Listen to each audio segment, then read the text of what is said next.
Hello అండి, welcome back to our channel. I happiness of Prem Harsha. So అందరూ ఎలా ఉన్నారండి? నేనైతే చాలా బాగోలేదనే చెప్పాలి. ఎందుకంటే ఈ వీడియోలో తెలుసుకుందాము. మా వారి బ్యాంక్ బ్యాలెన్స్ అంతా జీరో అయిపోయింది. సో ఎందుకని ఏంటి అంటే నేను ఒక షార్ట్ వీడియోలో అయితే పోస్ట్ చేశాను. సో ఫోన్ హ్యాక్ అయింది, ఇలా అమౌంట్ అంతా జీరో అయిపోయింది అని చెప్పాను. యాక్చువల్లీ మా పొరపాటే చెప్పాలంటే. సో ఏమైందంటే ఫస్ట్ నుంచి చెప్పాలంటే లాస్ట్ మంత్ కూడా ఇలాగే అమౌంట్ అంతా కూడా జీరో అయిపోయిందనమాట. ఎందుకని అంటే అయితే పోస్ట్ చేశాను కదా. సో షార్ట్ వీడియోలో అయితే అంతా ఎక్స్‌ప్లెయిన్ చేయడం కుదరదు కాబట్టి సో నేను కంప్లీట్‌గా ఒక వీడియో చేసి పెడదాం అనుకున్నా. కాకపోతే ఆ సిట్యుయేషన్ నుంచి కొంచెం బయటపడడానికి ఈ 5 డేస్ అయితే పట్టిందనమాట. సో మేము తిరిగిన హడావిడికి వాటిలకి అయితే ఈ 5 డేస్ అయితే మేము గ్యాప్ తీసుకోవాల్సొచ్చింది. సో వీడియో చేయడానికి కారణం గూడా సో అందరూ గూడా కొంచెం అలర్ట్‌గా ఉండండి. సో ఈ వీడియో లాస్ట్ వరకు చూడండి. మీకైతే ఎంతో కొంత ఇన్ఫర్మేషన్ అయితే యూజ్ అవుతుంది. సో మీరు గూడా ఇలాంటి మిస్టేక్ అయితే చేయకుండా ఉంటారు అన్న ఒక్క హోప్‌తో నేను ఈ వీడియో చేస్తున్నాను. సో ఏదో లైక్స్ కోసమో, ఏదో షేర్స్ కోసమో, లేకపోతే నాకేదో సబ్‌స్క్రైబర్స్ రావాలని మాత్రం నేనైతే వీడియో చేయట్లేదు. సో నేను ముందుగానే చెప్తున్నాను. నాకైతే నిజంగానే డబ్బులు అయితే పోయినియి. సో అది కూడా మా హస్బెండ్ అకౌంట్ జీరో అయిపోయింది. సో కేవలం ₹1 కూడా మిగలలేదు.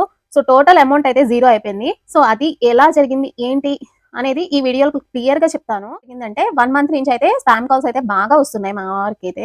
సో ఎందుకనంటే పిల్లలకైతే ఫోన్‌లు అప్పుడప్పుడు ఇస్తూ ఉంటాం కదా. సో వాళ్ళు యూట్యూబ్ గాని ఏదన్నా చూస్తున్నప్పుడు ఆటోమేటిక్‌గా స్పామ్ కాల్స్ అనేవి ఎనేబుల్ చేశారో, డిసేబుల్ చేశారో మనకైతే తెలీదు. మాక్సిమం అయితే డిసేబుల్‌లోనే ఉంటాయి. సో ఎప్పుడు కూడా స్పామ్ కాల్స్ అనేది రావడం అయితే జరగలేదు. సో అలాంటిది ఈసారైతే పిల్లల చేతికి ఫోన్ వెళ్ళటం వల్లో మరేంటో మరి ట్రూ కాలర్‌లో అయితే ఎనేబుల్‌లో అయితే ఆప్షన్ అయితే డిసేబుల్ కండిషన్‌లో అయితే లేదు అన్నమాట. ఆటోమేటిక్‌గా స్పామ్ కాల్స్ అనేవి వస్తున్నాయి. ఏం జరిగిందంటే మాకైతే లోన్స్ ఉన్నాయన్నమాట.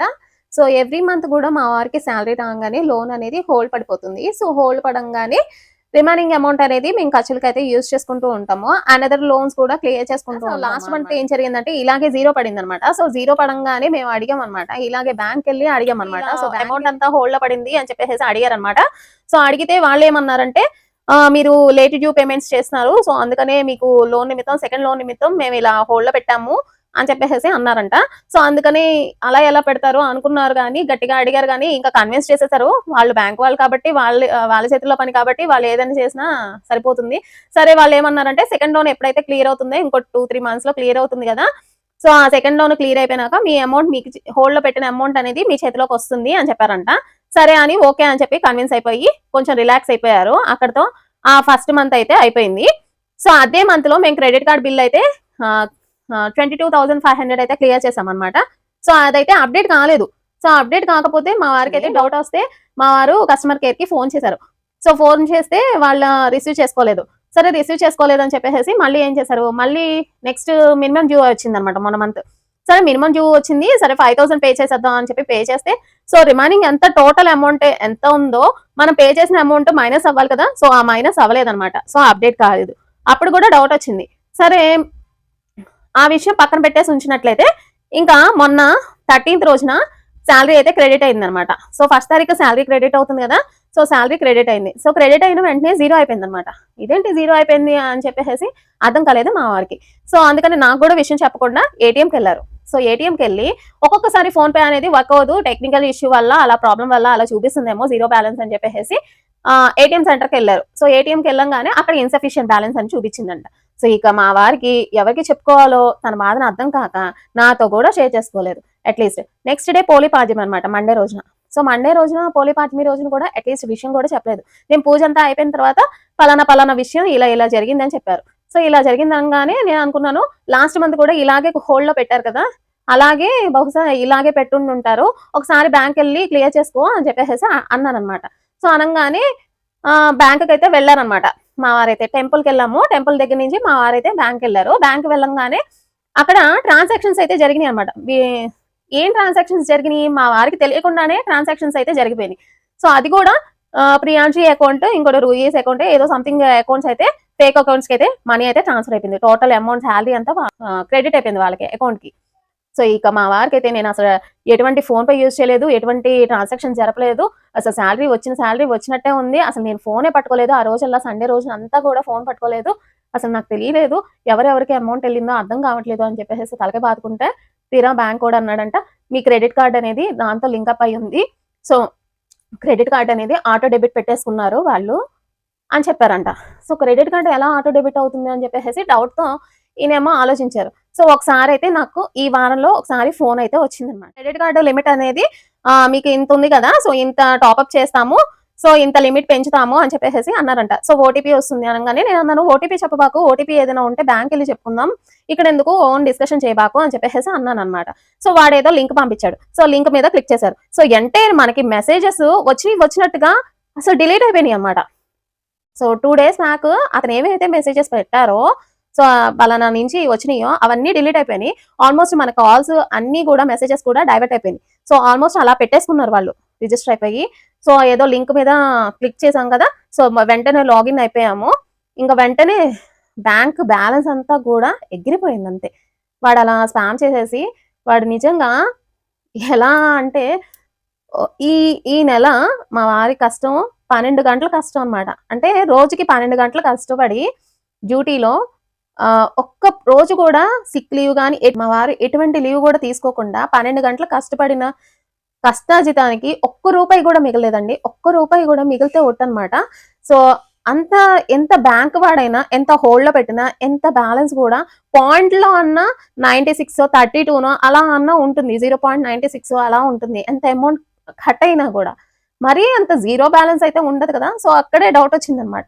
సో అప్పుడే మేము వెళ్ళినాక ఈ బ్యాంక్ కూడా ఇలా చెప్పంగానే ఇలా ఇలా జరిగింది కదా, ఓకే ఆ క్రెడిట్ కార్డు ఇలా లింకప్ చేసుకున్నాడు కావనో ఇలా ఇలా అయిపోయింది అని చెప్పేసి బ్యాంక్లో అయితే రిపోర్ట్ ఇచ్చాము. నెక్స్ట్ స్టేషన్కి వెళ్ళి రిపోర్ట్ ఇచ్చాము. నెక్స్ట్ సైబర్ క్రైమ్లో రిపోర్ట్ ఇచ్చాము. రిపోర్ట్ ఇచ్చిన 24 hours లోపల సైబర్ క్రైమ్లో రిపోర్ట్ ఇచ్చినట్లయితే మనకి ఏదైనా డబ్బులు రావడానికి పాసిబిలిటీ ఉంటుంది. ఎందుకంటే ఏదైతే ప్రియాంశి అకౌంట్లో అమౌంట్ అయితే వెళ్ళిందో, సో త్రూ బ్యాంక్ ద్వారా అలాగే సైబర్ క్రైమ్ ద్వారా మనకి అమౌంట్ అనేది మళ్ళీ మన అకౌంట్ లోకి క్రెడిట్ అయ్యే పాసిబిలిటీ అయితే ఉంటుంది. సో 4 hours లోపలే ఏదైనా చెయ్యాలి అనుకుంటే చెయ్యాలి. సో 24 hours దాటిన తర్వాత మాత్రం సైబర్ క్రైమ్ లో రిపోర్ట్ ఇచ్చిన ఎటువంటి పాసిబిలిటీ అయితే ఉండదు, ఎటువంటి యూజ్ అయితే ఉండదు, మన మనీ అయితే తిరిగి రావు అని చెప్పేశారు. సో బట్ అయితే ఏదో ఒక చిన్న హోప్ తో అయితే సైబర్ క్రైమ్ లో అయితే రిపోర్ట్ అయితే ఇచ్చాము. అలా అయితే జరుగుతుందండి. చాలా జాగ్రత్తగా ఉండాలి. మీరు అయితే మాత్రం అప్రమత్తంగా ఉండండి. సో ఎటువంటి యూకే ఫోన్స్ నుంచి ఫోన్స్ వచ్చినా సరే అప్రమత్తంగా మాత్రం ఉండండి. సో ఎప్పుడైనా సరే మనం వాళ్ళు ఏదో చెప్పారని చెప్పేసి ఓటీపీస్ చెప్పడం, లేకపోతే పిచ్చితనంగా లింక్స్ మీద క్లిక్ చేయడం, మన ఫోన్ అనేది హ్యాక్ అయిపోయినట్లయితే మన కెమెరా నుంచే మనల్ని ఫొటోస్ తీసేసి మనం వీడియోస్ తీసేసి మొత్తం కూడా వాళ్ళ హ్యాండ్ ఓవర్ లో ఉండిపోతుందంట. సో అలా చేసేస్తారంట. సో బీ కేర్ఫుల్ గా ఉండండి. పలానా లింక్ మీద క్లిక్ చేయండి, పలానా రిజిస్టర్ అవ్వండి, పలానా కేవైసీ అప్డేట్ చేసుకోండి అని పిచ్చితనంగా ఏమైనా కాల్స్ వస్తే మాత్రం నిజంగా బ్లాక్ చేసేయండి, అసలు రిసీవ్ చేయొద్దు. సో బ్యాంక్ నుంచి అంటే డైరెక్ట్ వెళ్ళి అప్రోచ్ అవ్వండి. కానీ సో మీరు మాత్రం ఎటువంటి లింక్స్ కానీ, ఎటువంటి ఓటీపీస్ కానీ, ఎటువంటి జాబ్స్కి అప్లికేషన్స్ కానీ రిజిస్టర్ అవటం కానీ ఎటువంటి కూడా ఫ్రాడ్ స్కీమ్స్ లో అయితే జాయిన్ దయచేసి మాత్రం మీరు మాత్రం చాలా అలర్ట్ గా ఉండండి. సో మేము చేసిన మిస్టేక్ అనేది మీరు చేయకూడదని మేము అనుకుంటాము. సో ఏంటంటే హౌస్ అనమాట, పిల్లలతో కూడా ఎక్కువ స్పెండ్ చేయలేదన్నమాట. 12 hours డ్యూటీలోనే ఉంటే ఆయన రాను బోర్డు టయానికి అయితే 1 hour అయితే వేసుకొచ్చి అప్రాక్సిమేట్లీ 14 hours డ్యూటీ అనమాట. సో 14 hours డ్యూటీ అనేది సో ఆయన అంత కష్టపడి వెళ్ళినందుకు ఒక్క రూపాయి కూడా మిగలేదండి. సో ఆ కష్టాజితం అంతా కూడా అలా వేస్ట్ గా ఎవరో మహాన దారగతం అయిపోయింది చెప్పాలంటే. సో మేము తినాలన్నా ఉండాలన్నా కూడా ఈవెన్ అప్పు చేసి బతకాలన్నమాట. సో లాస్ట్ మంత్ ఇలాగే అయింది, గోల్డ్ లోన్ అది ఇది తీసుకొని ఎలాగోలా అడ్జస్ట్మెంట్ చేసుకున్నాము. సో ఈ మంత్ రొటేషన్ అనేది ఎలా నడపాలి, ఎలా చేసుకోవాలి అనేది పూర్తిగా అనమాట మైండ్ బ్లాంక్ అయిపోయింది అనమాట. సో చెప్పడానికి ఏంటంటే ఊరు కాని ఊరు వచ్చాము.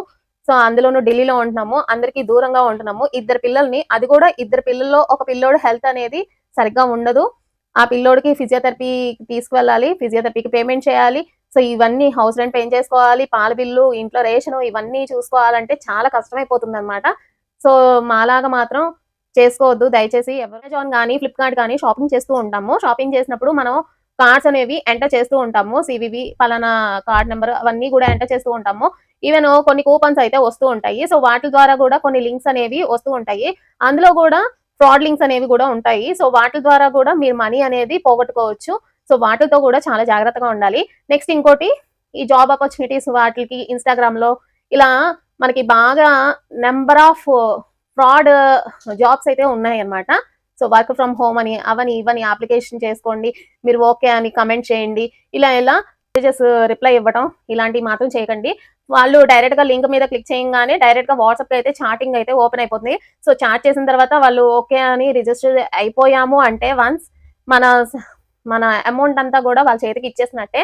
మన ఒక్క రూపాయి కూడా మన అకౌంట్ లో 100 రూపాయలు ఉన్నా, ఒక్క రూపాయి ఉన్నా, లేదు 500 ఉన్నా కూడా, ఒక్క రూపాయి కూడా వాళ్ళకి వెళ్ళినా కూడా మన కష్టార్జితం అంతా కూడా మరిపోయినట్టే అండి. సో అందుకని చాలా జాగ్రత్తగా ఉండండి ఈ విషయంలో మాత్రం. సో అలాగే నేను స్క్రీన్ మీద కొన్ని నెంబర్స్ అయితే ఇచ్చాను. సో అటువంటి కాల్స్ కూడా మీరు రెస్పాండ్ కావద్దు. సో అలా జాగ్రత్తగా అయితే ఉండండి.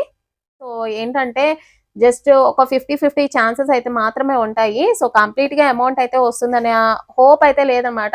సో జస్ట్ సైబర్ క్రైమ్ లో రిపోర్ట్ ఇచ్చినంత మాత్రాన మనకి ఏదో డబ్బులు అయితే వచ్చేస్తాయని చెప్పేసి అనుకుంటాము. బట్ నో యూజ్ అండి. మేమైతే 5 days అయితే తిరిగాం కదా. సో మాకైతే ఎటువంటి మనీ అయితే రాలేదన్నమాట. సో రిఫండ్ అవ్వవు. సో అందుకని ఏదన్నా చెయ్యాలి అనుకుంటే 24 hours లోపలే ఒకవేళ అకౌంట్ టు అకౌంట్ ట్రాన్స్ఫర్ అయినప్పుడు సో ఆ అకౌంట్ అనేది హోల్డ్ లో పెట్టేస్తారు. సో ఆ అమౌంట్ అనేది బ్యాంక్ వాళ్ళు అనేది మనకి అమౌంట్ అనేది రిఫండ్ చేయడానికి పాసిబిలిటీ అయితే ఉంటుంది. సో 24 hours లోపల మీరు కంప్లైంట్ ఇచ్చినట్లయితే, సో 24 hours దాటినాక మనం అయితే ఏం చేయలేము. సో ఇది మాత్రం అయితే తెలుసుకుంటున్నాము. సో వీటి ద్వారా చాలా యూస్ఫుల్ ఇన్ఫర్మేషన్ అయితే ఉందండి. ట్రాప్ చేస్తారంటే మనల్ని హిప్నటైజ్ చేసేస్తారనమాట. సో మనం వాళ్ళ మాటలు నమ్మేసేసి బ్యాంక్ వాళ్ళని చెప్పేసి పిచ్చి పిచ్చిగా లింకులు క్లిక్ చేసేసి పిచ్చి పిచ్చిగా జాబ్ల కోసం ట్రై చేస్తూ పిచ్చిగా అయిపోతాం అండి చెప్పాలంటే. సో అందుకని చాలా జాగ్రత్తగా ఉండండి. సో ఈ విషయంలో మాత్రం సో మీకు వీడియో నచ్చితే మాత్రం లైక్ చేయడం వల్ల ఈ వీడియో అనేది మరికొంతమందికి రీచ్ అవుతుంది. సో అలాగే షేర్ చేయండి, కుదిరితే సబ్స్క్రైబ్ చేయండి. Thank you for watching.